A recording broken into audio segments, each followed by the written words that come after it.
It is 3 a.m. You are completely exhausted, tucked into bed, and finally drifting off to sleep. But suddenly, the door to your subconscious kicks open. Your brain walks in, completely wide awake, and forces you to watch a 4K, unskippable movie of a memory from 5 years ago. You know the one. It's that time you confidently waved at someone, only to realize they were actually waving at the person standing directly behind you. Or maybe it's the time a waiter told you to enjoy your food, and you confidently replied, "You too." Instantly, your heart starts racing. You physically cringe in your bed, and you are left staring at the ceiling, wondering, why? Why does your own mind sabotage you like this? Is your brain broken? Does it just enjoy torturing you? The truth is actually a lot weirder than that. This midnight cringe attack isn't a glitch in your hardware. It is actually a deeply ingrained, ancient survival mechanism. And here is exactly how it works. Have you ever noticed that you are rarely hit with these cringe attacks during the day? That's because when you are awake, you are too busy. When you are working or scrolling or talking, your brain is actively engaged in what is called the task-positive network. This system keeps your focus external.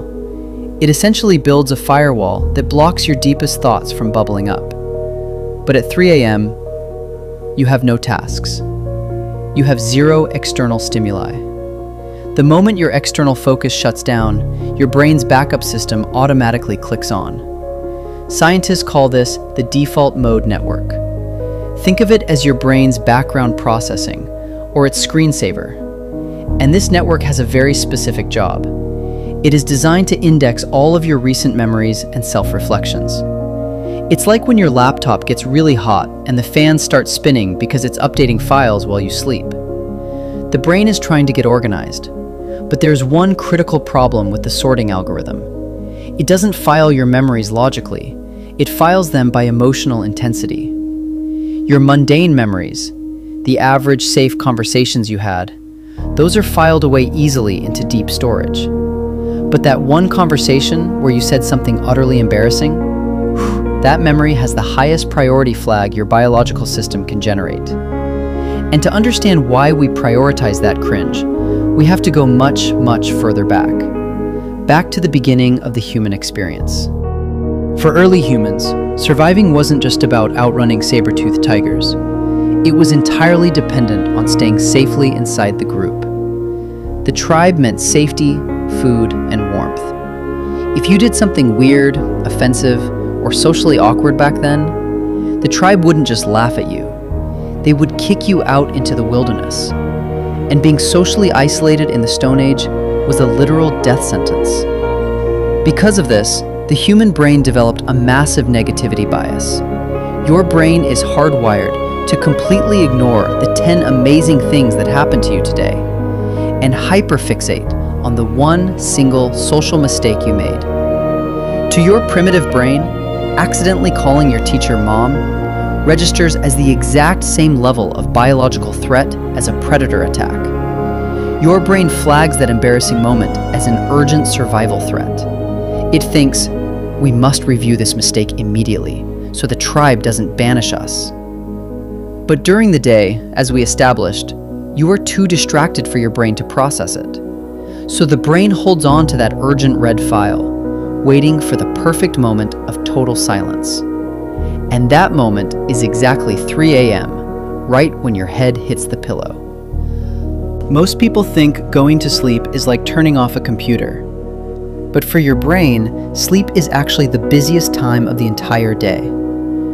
During the day, your experiences are stored in a temporary folder called the hippocampus. At night, your brain's job is to transfer that data into your permanent hard drive. But to move those files, the brain has to quickly watch them to see where they belong. A normal memory, like eating a sandwich, gets quickly stamped and filed away. But when the brain scans that embarrassing cringe memory, it hits a part of the brain called the amygdala, your emotional alarm system. The brain stops the biological conveyor belt entirely. It refuses to file the memory away until you learn from the mistake. So it forcefully hits the replay button right in the middle of your sleep cycle. Here is the worst part.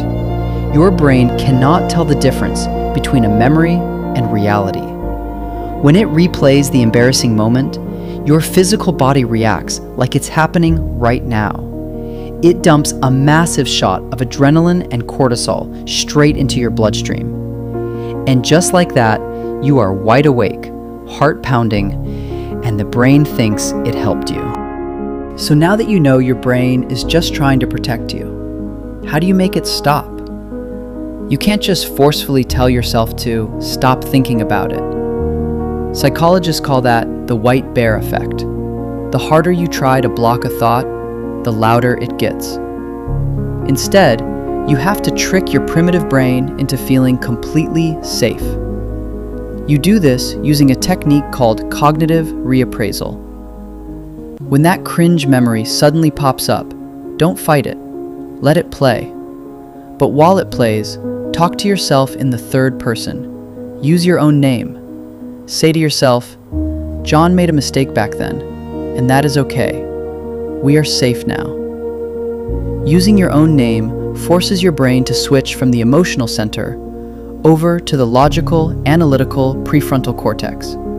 It immediately shuts off the adrenaline and convinces the caveman inside you that the tribe isn't going to banish you. Your brain stamps the memory as processed, files it in deep storage, and finally, lets you sleep.